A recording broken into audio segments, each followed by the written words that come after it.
Engineering seat సాధించడం ఒక ఎత్తు అయితే సరైన కాలేజీ బ్రాంచ్ ఎంచుకోవడం మరో ఎత్తు. ఒక్క తప్పు నిర్ణయం 4 ఏళ్ల చదువునే కాదు, జీవితాంతం కెరీర్ను దెబ్బతీస్తుంది. అందుకే కౌన్సిలింగ్ వెబ్ ఆప్షన్స్ ఇచ్చేటప్పుడు కళాశాల NIRF rankings, placement record, faculty ప్రొఫైల్ను పరిశీలించడం అత్యంత ముఖ్యం.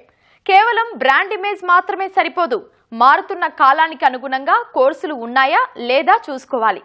ఈ నేపథ్యంలోనే ఎబ్సెట్ స్టేట్ టాప్ ర్యాంకర్ల మొదటి చాయిస్గా నిలిచిన సిబిఐటి హైదరాబాద్ కాలేజీ ప్రత్యేకతలు ప్రిన్సిపల్ సివి నరసింహుల్ని అడిగి తెలుసుకుందాం. కేవలం 4 ఏళ్ల కోర్సు మాత్రమే కాదు, భవిష్యత్తు జీవితాన్ని మొత్తం నిర్ణయించేది ఒక్క 4 ఏళ్లే. ఆ 4 ఏళ్ల పాటు చదవాలి అంటే అసలు ఎలాంటి కాలేజ్ ఎంపిక చేసుకోవాలి? ఇంతగా నేను దేని గురించి మాట్లాడుతున్నా అర్థమవుతుంది కదా. ఇది ఇంజనీరింగ్ కౌన్సిలింగ్ సమయం. మరి ఈ టైంలో తల్లిదండ్రులు అదేవిధంగా విద్యార్థులు ఒక కాలేజీని ఎంపిక చేసుకునేటప్పుడు ఎలాంటి జాగ్రత్తలు తీసుకోవాలి, అక్కడ ఏ అంశాలని ప్రధానంగా పరిశీలించాలి, అదేవిధంగా అత్యుత్తమ కాలేజ్ అయిన ఒక కాలేజ్ గురించి అసలు ఎలా చెప్పగలం, ఈ వివరాలు తెలిపేందుకు ప్రస్తుతం మనతో సిబిఐటి కాలేజ్ ప్రిన్సిపల్ నరసింహుల్ గారు మనతో ఉన్నారు. అయితే సార్ని అడుగుదాం, స్టేట్ ఫస్ట్ ర్యాంక్ ఈఏపీ సెట్లో ఉన్నటువంటి స్టేట్ ఫస్ట్ ర్యాంకర్ కూడా సిబిఐటిలోని ఇయర్ సీట్ తీసుకున్నారు. యూనివర్సిటీలని కాదని సైతం ఈ కాలేజ్లో చేరడానికి ప్రోత్సహించే అంశాలు ఏంటో ఆయన మాటలను విందాం.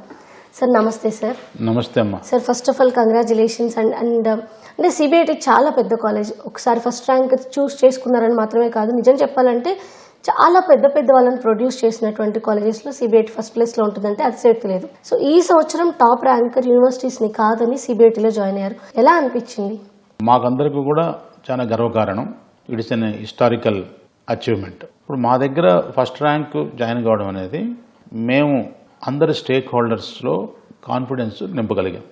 పెద్ద కాలేజీలు పెద్ద యూనివర్సిటీలు ఉన్నా కూడా సెల్ఫ్ ఫైనాన్స్డ్ కాలేజెస్లో చేరడం అనేది మాకు, మా మేనేజ్మెంట్కు, మా స్టూడెంట్స్కి, అధ్యాపకేతర బృందానికి అందరం కూడా మేము సంతోషకరమైన వార్త. ఇది ఒకరోజు కృషి కాదు, ఇది 47 ఏళ్ళు హిస్టరీ ఉన్నటువంటి ప్రముఖ సంస్థ. సో ఇది దీని ఒక విజన్తో స్టార్ట్ చేశారు. ఆ విజన్ ఈవేళ మాకు ఏంటంటే ఫుల్ఫిల్ అయిందని చెప్పేసి అనుకుంటున్నాం. ఇప్పుడు మేము కాన్ఫిడెన్స్ గెయిన్ చేయడానికి ముఖ్యంగా మా teaching learning process, academic ecosystem, placements, మా దగ్గర highest package placements, that more than 80% eligible students are got placed. తర్వాత స్టూడెంట్స్కి ఇంటర్న్షిప్స్, ఇండస్ట్రీ రెడీ ఇంజనీర్స్గా వాళ్ళని తయారు చేయడానికి కోసం చెప్పేసి మేము ఇంటర్న్షిప్స్ను బాగా ఎంకరేజ్ చేస్తాం. తర్వాత రీసెర్చ్, కొంతమంది స్టూడెంట్స్ రీసెర్చ్ మీద ఇంట్రెస్ట్ ఉన్న వాళ్ళకు మా దగ్గర చాలా స్పాన్సర్డ్ అండ్ కన్సల్టెన్సీ ప్రాజెక్ట్స్ ఉంటాయి. అందులో స్టూడెంట్స్ని కూడా మేము భాగస్వామ్యం చేస్తాం. సో తర్వాత మేము ఒక మెంటరింగ్ సిస్టమ్, ప్రతి 20 మంది స్టూడెంట్స్కి ఒక టీచర్ ఉంటారు. They act as a local guardians. ఇంట్లో పేరెంట్స్ ఇట్లే వాళ్ళ అటెండెన్స్ కానీ, వాళ్ళకి ప్లేస్మెంట్స్ కానీ, ఇంటర్న్షిప్స్ కానీ, లేదా అబ్బాయి ఎవరైనా ఐఏఎస్ ఆఫీసర్ కావాలనుకుంటున్నాడు, ఐపీఎస్ ఆఫీసర్ కావాలనుకుంటున్నాడు, వాళ్ళకి ఏ టైప్ ఆఫ్ ట్రైనింగ్ ఇస్తే బాగుంటుంది అనేది ఈ మెంటర్స్ చూసుకుంటారు. ఫ్యాకల్టీ స్టూడెంట్ రేషియో 2 తెలుగు రాష్ట్రాల్లో లేని విధంగా సిబిఐటి మెయింటైన్ చేస్తుంది. మామూలుగా గవర్నమెంట్ 20:1, అంటే ప్రతి 20 మంది స్టూడెంట్స్కి ఒక ఉపాధ్యాయుడు సరిపోతుంది. కానీ సిబిఐటిలో మేము 18:1, ప్రతి 18 మంది స్టూడెంట్స్కే ఒక టీచర్ని పెడుతున్నాం. ఇందులో 70% పిహెచ్డి హోల్డర్స్ ఉన్నారు. More than 70% employees are on regular based. So ఇటువంటి క్వాలిటీస్ ఉన్న కాలేజీలు చాలా తక్కువ. కాబట్టి ఇండియాలోనే ఇది ఒక ప్రీమియర్ ఇన్స్టిట్యూట్గా పేరు మోసింది. కాబట్టి స్టేక్ హోల్డర్స్కు ఆ నమ్మకం కలిగింది. కాబట్టి ఈరోజు ఫస్ట్ ర్యాంకర్ మా దగ్గర ఋషి అనే అమ్మాయి జాయిన్ కావడం జరిగింది. సార్ అయితే మీరు ఇందాక చెప్పారు ఫ్యాకల్టీ మెంటార్స్గా ఉంటారు అని. అయితే ఇప్పుడున్న స్టూడెంట్స్కి చాలా వరకు ఈ ఏజ్లో పర్టికులర్గా ఏదైతే కాలేజ్కి వస్తారో స్ట్రెస్ లెవెల్స్ చాలా ఎక్కువ అవుతున్నాయి అనేది చాలా స్టడీస్ చెప్తున్నాయి. మోర్ ఓవర్ ఇండివిజువల్గా కూడా వాళ్ళకి వ్యక్తిగతంగా కొన్ని సమస్యల వైపు వెళ్ళే అవకాశం కూడా ఈ సమయంలోనే ఉంటుంది. అలా వెళ్లకుండా, వాళ్ళు వ్యక్తిగతంగా ఎలాంటి డిప్రెషన్లోకి వెళ్లకుండా, అదేవిధంగా స్టడీస్లో ఇబ్బందులు రాకుండా ఈ మెంటార్స్ వ్యక్తిగతంగా ఆ స్టూడెంట్స్తో ఎంత క్లోజ్గా ఉంటారో వాళ్ళకి ఎలాంటి గైడెన్స్ ఇస్తారు? మంచి ప్రశ్న అమ్మా. సో మా దగ్గర ప్రతి ఒక్క మెంటార్స్కి మేము ముందు ట్రైనర్ టు ట్రైనర్ ప్రోగ్రాం పెడతాం. వాళ్ళ కౌన్సిలింగ్ మీద యోగా ఎంత అవసరము, పోతే ఈ ఎక్స్ట్రా కరికులర్ యాక్టివిటీస్, స్టూడెంట్స్ కొంత స్ట్రెస్ రిలీఫ్ కావడానికి వాళ్ళకి ఇన్స్ట్రుమెంట్ ప్లే కానీ, మ్యూజిక్ ప్లే కానీ, సింగింగ్ కానీ, డ్యాన్సింగ్ కానీ, స్పోర్ట్స్లో వాటికంటూ కొన్ని అవర్స్ దానికి వీక్లీ ఉంటాయి. వాటితో పాటు అవి న్యాచురల్గా వాళ్ళు కొంత స్ట్రెస్ ఫీల్ అవుతారు. మా దగ్గర ఒక సైకాలజిస్ట్ కూడా ఉంటారు. సైకాలజిస్ట్ అదే పనిగా ఏంటంటే యాక్ట్ యాజ్ స్టూడెంట్ కౌన్సిలర్. వాళ్ళకి ఏదైనా చిన్న చిన్న ప్రాబ్లమ్స్ వస్తే వాళ్ళు సాల్వ్ చేస్తారు. వాళ్ళకు కాకుండా department heads, vice principals, advisers, directors, కొంతమంది నేను కూడా మెంటర్ చేసుకొని కూడా చేసే పరిస్థితి ఉంది. కాబట్టి వాళ్ళు జనరల్గా ప్రాబ్లమ్స్ ఉండడం సహజం. ఈ ఏజ్లో వాళ్ళు టెండర్ ఏజ్ కాబట్టి కొంచెం ఈగో పోవడం చిన్న చిన్నవి ఉంటాయి. అందులో ప్రత్యేకంగా మా దగ్గర ర్యాగింగ్ ఫ్రీ, ర్యాగింగ్ అనేది ఉండదు. సో ఇటువంటివన్నీ కూడా మేము ముందే జాగ్రత్తలు పడతాము. కాబట్టి వాళ్లకు చాలా వరకు వేరే కాలేజీతో పోల్చుకుంటే మా దగ్గర ఉన్న పిల్లలకు ఏంటంటే సమస్యలు అనేది కొంచెం తక్కువ ఉంటాయి.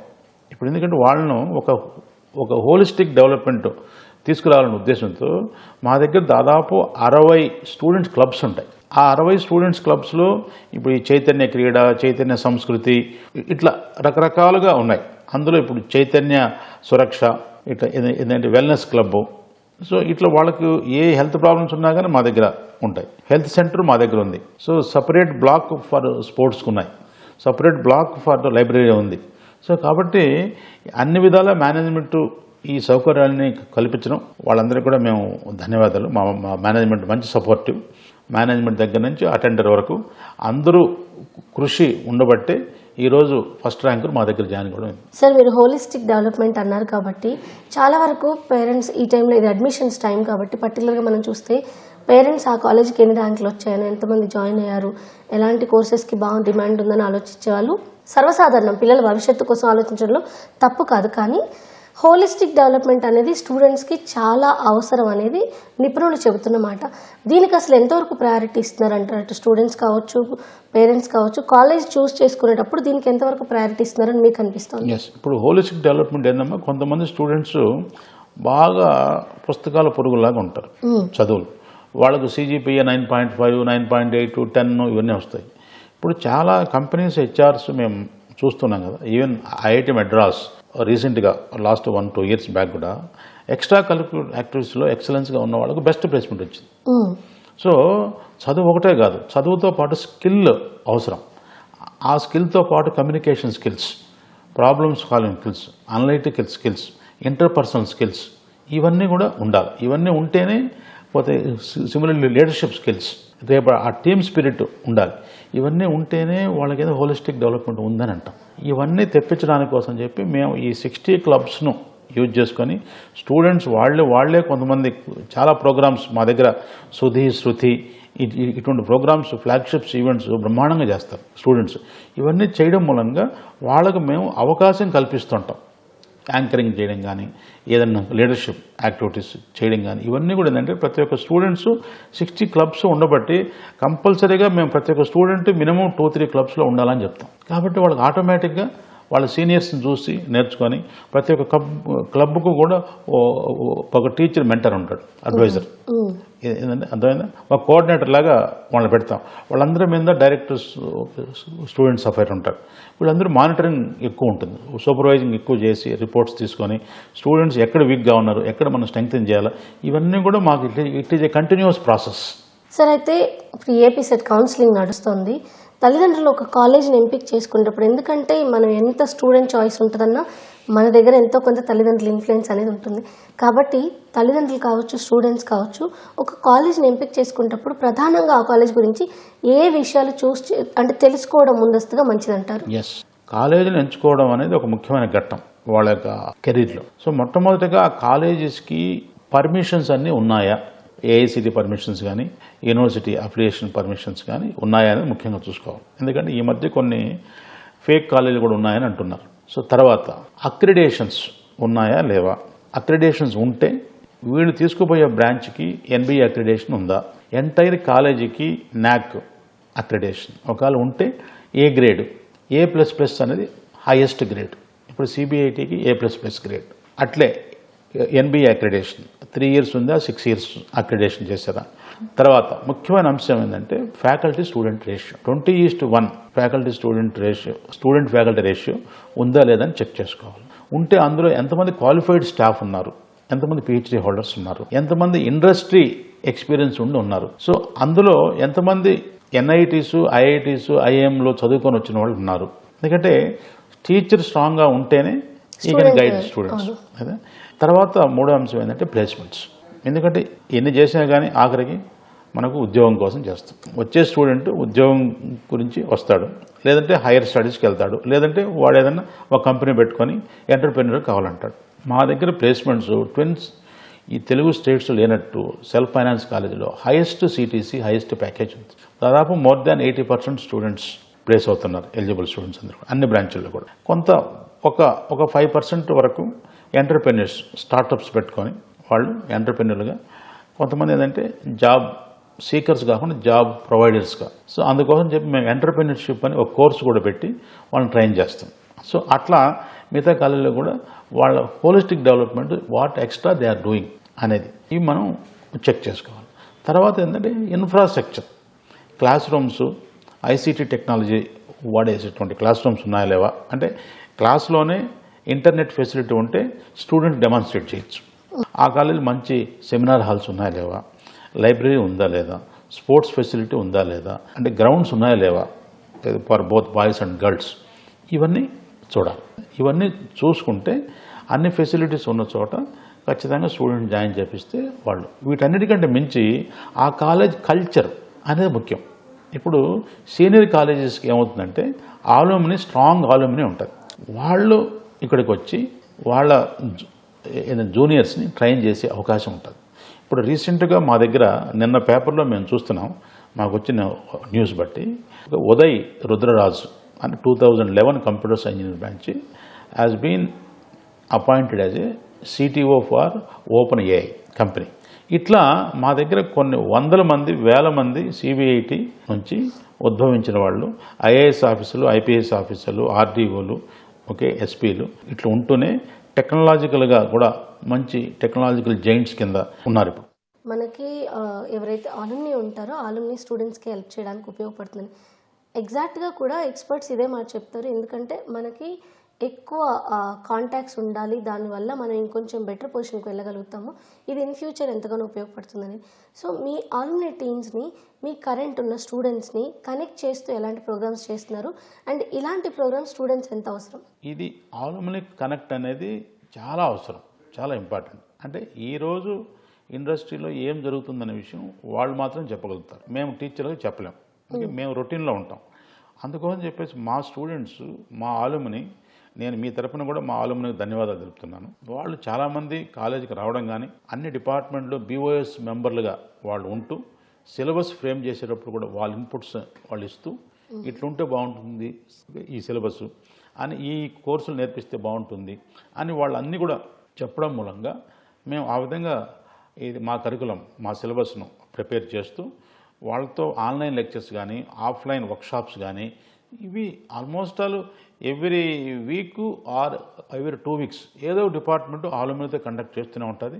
ఇది కాకుండా మా దగ్గర ఆలుమిని మీటింగ్స్ కూడా బాగా జరుగుతూ ఉంటాయి. ఎవ్రీ ఇయర్ ఉంటాయి, ఎవ్రీ 3 monthsకి ఉంటుంది. ఇప్పుడు every department is conducting. We respect a lot our alumni. సరే, అయితే ఇందాక మనం పేరెంట్స్ కాలేజ్ ఎలా చూస్ చేసుకోవాలి, స్టూడెంట్స్ ఏం తెలుసుకోవాలనే విషయం గురించి మనం మాట్లాడుతున్నాము. ఈ విషయానికి వచ్చినప్పుడు కాలేజ్ కొన్ని పేటెంట్స్ అనేవి తీసుకుంటూ ఉంటారు, కొన్ని పబ్లికేషన్స్ చేస్తూ ఉంటారు. వాటిని ఇంపార్టెన్స్ ఎంతవరకు ఉంటుందో, ఒక సీట్ సెలెక్ట్ చేసుకునేటప్పుడు పేటెంట్స్ కానివ్వండి, పేపర్స్ పబ్లికేషన్స్ గురించి ఎంతవరకు ఆలోచించాల్సిన అవసరం ఉంటుంది? రెండోది, ఈ మీరు ఇందాక చెప్పారు మనకి సంబంధించిన 80% స్టూడెంట్స్కి జాబ్స్ వస్తున్నాయని. అయితే ఇందులో కొన్ని కాలేజెస్ ప్రమోట్ చేసే విషయం ఏంటంటే యావరేజ్ శాలరీ. నిజంగా యావరేజ్ శాలరీ అనేదాన్ని మనం ఎంతవరకు అబ్జర్వ్ చేయాల్సిన అవసరం ఉంటుంది? ఎందుకంటే యావరేజ్ శాలరీలో కొందరికి 3 లక్షల ప్యాకేజ్ రావచ్చు, కొందరికి 30 లక్షలు రావచ్చు. సో ఆ డిఫరెన్స్ని మనం ఎలా తెలుసుకోవాలి? లేదు, ఇప్పుడు మీరు అనేది ఫస్ట్ ప్రశ్న రీసెర్చ్ సంబంధించి పేటెంట్స్. మా దగ్గర రీసెర్చ్ బ్రహ్మాండం జరుగుతుంది. దాదాపు 18 crores ప్రాజెక్ట్స్ వరకు మేము ఎగ్జిక్యూట్ చేయగలిగినాం. మాకు డిఎస్టీ నుంచి, మెయిటీ నుంచి, ఐసిఎస్ఆర్ కానీ, ఐఎస్ఆర్ఓ నుంచి, ఏఐసిటీ నుంచి ఇట్లా ప్రాజెక్ట్స్ ఉంటాయి. అదే కాకుండా మేము బయట కూడా కన్సల్టెన్సీస్ కూడా చేస్తాం. ఇది మా సివిల్ ఇంజనీరింగ్ వాళ్ళు టెస్టింగ్ ఇవి చేస్తూ ఉంటారు. అది కాకుండా మా దగ్గర పబ్లికేషన్స్ దాదాపు 5,300 పబ్లికేషన్స్ ఉన్నాయి. దాదాపు 40,000 సైటేషన్స్ ఉన్నాయి. మా హెచ్ ఇండెక్స్ స్కోపస్ వచ్చేసి 64, వెబ్ ఆఫ్ సైన్స్ 48. ఇది చాలా తక్కువ కాలేజీలు ఉంటాయి. తర్వాత పేటెంట్స్ మా వాళ్ళు దాదాపు 200 పేటెంట్లు పైన చేశారు. అంటే ఇన్నోవేషన్, పేటెంట్ అంటే తీసుకొచ్చి నావాలిటీని పేటెంట్ చేయడం. మాకు ఒక 8 ట్రేడ్ మార్క్స్ కూడా ఉన్నాయి, చాలా తక్కువ కాలాలకు ఉంటాయి. సో అదే కాకుండా మాకు ఏసీఐసి సిబిఐటి అని అటల్ కమ్యూనిటీ ఇన్నోవేషన్ సెంటర్ తెలంగాణలోనే first time government of India, NITI Aayog, CBIT రెండు కలిపి 4.5 crores ప్రాజెక్ట్ కూడా స్టార్ట్ అయింది. అందులో మేము రూరల్ వాళ్లకు స్టార్టప్స్ కానీ ఇన్నోవేషన్ ఏదైనా కానీ అవన్నీ కూడా ఇక్కడ మేము వాళ్ళకి ట్రైనింగ్ ఇస్తూ ఉంటాం. అంటే పబ్లిక్లో కూడా మేము కొంచెం సేవ చేయాలనే ఉద్దేశంతో అది ఒక ప్రాజెక్ట్ ఉంది. అందులో కూడా మేము స్టూడెంట్స్ని భాగస్వామ్యం చేస్తాం. సో ఇట్లా ఇన్నోవేషను, ఎంటర్‌ప్రెన్యూర్‌షిప్, ఇంక్యుబేషను మా దగ్గర చాలామంది స్టార్టప్స్ కూడా ఇంక్యుబేట్ చేశారు.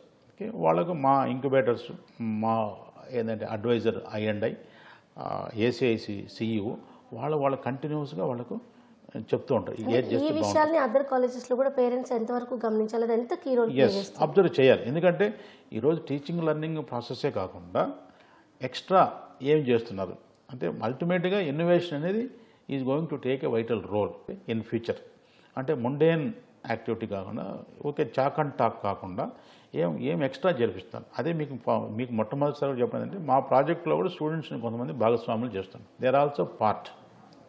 ఆ విధంగా చేస్తే స్టూడెంట్స్ కూడా కొంచెం ఎంకరేజ్ చేసేవాళ్ళు అవుతాం. వాళ్ళకి ఆ ప్రోత్సాహం ఉంటే ఇంకొంతమంది స్టూడెంట్స్ వస్తారు. సో కాబట్టి అవన్నీ కూడా మేము కూడా ఎంకరేజ్ చేస్తూ ఉంటాం. సరే, అయితే ఈ యావరేజ్ శాలరీ విషయంలో తల్లిదండ్రులు ఎంత జాగ్రత్తగా ఉండాలో, కాలేజ్కి వెళ్ళినప్పుడు ఇఫ్ దే ఆర్ ప్రమోటింగ్ మా average salary 20 lakhs or 30 lakhs అని చెప్తున్నారు అనుకున్నప్పుడు పేరెంట్స్ దాని గురించి ఎంతవరకు తెలుసుకోవాల్సిన అవసరం ఉంటుంది? యావరేజ్ శాలరీ ఏం లేదండి, ఇప్పుడు వాళ్ళకు డౌట్ వచ్చినప్పుడు వెబ్సైట్లో చెక్ చేయడం, ఆ కాలేజీకి వెళ్ళి వాళ్ళ నంబర్స్ కానీ హెచ్ఓడితో మాట్లాడడం, ప్లేస్మెంట్ ఆఫీసర్స్తో మాట్లాడి నిజంగా వీళ్ళకి వచ్చాయా లేవని వాళ్ళ వేలు వాళ్ళు తెలుసుకోవచ్చు. ఇప్పుడు మేము అనుకోండి, మాకు ప్రతి ఒక్క డెవలప్మెంట్ మేము మా వెబ్సైట్లో పెడతాం. సో అట్లా అన్ని కాలేజీలు కూడా వెబ్సైట్లో పెట్టచ్చు. వెబ్సైట్ పెట్టేంత మాత్రం నమ్మాల్సిన అవసరం లేదు. మీరు ఒక చెక్ చేయాలి. అందుకోసమే కాలేజ్ చూజ్ చేసుకున్నప్పుడు ముందు కాలేజీని విజిట్ చేయాలి. విజిట్ చేసినప్పుడు వాళ్ళ సీనియర్స్ ద్వారా, వాళ్ళ బంధువులు అబ్బాయిలు కానీ, వాళ్ళ కొలీగ్స్ అమ్మాయిలు కానీ అబ్బాయిలు కానీ ఎవరైనా ఉంటే ఇన్ఫర్మేషన్ అనేది మనం తీసుకోవాలి. ఫీడ్బ్యాక్ అనేది కంపల్సరీగా తీసుకోవాలి. మనం గుడ్డిగా పేపర్ మీదనో వెబ్సైట్ మనం చూసి నమ్మడానికి లేదు. చాలామంది ఇట్లా ఏదో మొత్తానికి ఏంటంటే గొప్పలు చెప్పే అవకాశం ఉంటుంది. కాబట్టి వీళ్ళు చెక్ చేసుకోవాల్సిన బాధ్యత ఉంది. మీరు అన్నట్టు అది మంచి ప్రశ్న. కొంతమంది అడ్మిషన్ కోసం చెప్పేసి కొంత మోసం చేసే అవకాశం ఉంది. కాబట్టి చెక్ చేసుకోవాలి. సరే, అయితే కాలేజ్ కోర్సు విషయానికి వచ్చినప్పుడు అంటే కాలేజ్ సెలెక్ట్ చేసుకోవడానికి చాలామందిని అడుగుతారు. At the same time A branch తీసుకోవాలి అనే విషయంలో ఇప్పుడు ట్రెండింగ్లో ఉన్న బ్రాంచా లేదంటే మన చుట్టాలు చదివిన బ్రాంచా, ఇలా చాలా రకాల డిస్కషన్స్ అవుతాయి. ఒక బ్రాంచ్ని ఎంపిక చేసుకున్నప్పుడు బీటెక్లో పర్టికులర్గా వాళ్ళు ఎంత కేర్ఫుల్గా ఉండాలి, ఎలాంటి బ్రాంచ్ ఎంపిక చేసుకోవాలి, ఎవరికి అంటే ఇండివిజువల్గా మన ఇష్ట ప్రకారం కూడా కొన్ని చాయిసెస్ ఉంటాయి. వేటికి ఎక్కువ ప్రయారిటీ ఇస్తే స్టూడెంట్ ఎక్సెల్ అవ్వడానికి అవకాశం ఉంటుంది? ఎస్, ఇప్పుడు స్టూడెంట్స్ బ్రాంచ్ సెలెక్ట్ చేసుకోవడం అనేది ఇది రెండో ఇంపార్టెంట్ అనే విషయం వాళ్ళ ఎంటైర్ కెరీర్లో. నా దృష్టిలో అన్ని బ్రాంచ్లు ఈక్వల్. ఒక బ్రాంచ్ ఎక్కువ, ఒక బ్రాంచ్ తక్కువ అని కాదు. స్టూడెంట్ చాయిస్కు వదిలేయాలి బ్రాంచ్. మనం including parents, friends, relatives should not force, should not influence. అదొకటి. ఎందుకంటే చిన్నప్పటి నుంచే క్యాండిడేట్కి ఒక నిర్దిష్టమైనటువంటి భావాలు ఉంటాయి.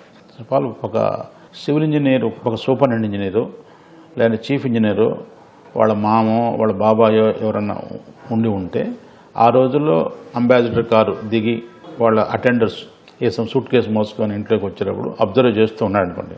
సో నేను కూడా ఫ్యూచర్లో సివిల్ ఇంజనీర్ అయితే నాకు కూడా మంచి కారు, అటెండరు, జవాన్లు వీళ్ళందరూ ఉంటారు అనుకున్నారనుకోండి. ఆ ఇంప్రెషన్ పడినప్పుడు మనం అతని సివిల్ ఇంజనీరింగ్ బ్రాంచ్ తీసుకుంటానప్పుడు వదిలేయాలి. అంతేగాని కంప్యూటర్ సైన్స్ బాగుంది కదా అని మనం ప్రెజర్ చేయకూడదు. అట్లా స్టూడెంట్ చాయిస్ అనేది మోర్ ఇంపార్టెంట్. తర్వాత ఇన్ జనరల్ వస్తే స్టూడెంట్ యొక్క passion, interest, aptitude of the students అనేది మోర్ ఇంపార్టెంట్. సపోజ్ స్టూడెంట్కి logical thinking, critical thinking, problems solving ability, mathematics మీద మంచి పట్టు ఉందనుకోండి, వాళ్ళు కంప్యూటర్ సైన్స్ ఆ లైట్ బ్రాంచెస్ తీసుకోవచ్చు. అలా కాకుండా స్టూడెంట్స్కి మ్యాథమెటిక్స్, ఫిజిక్స్ మీద మంచి ఇంట్రెస్ట్ ఉందనుకోండి, వాళ్ళు ఈసీఈ కానీ, మెకానికల్ కానీ, ఎలక్ట్రికల్ కానీ, సివిల్ కానీ అట్లా తీసుకోవచ్చు.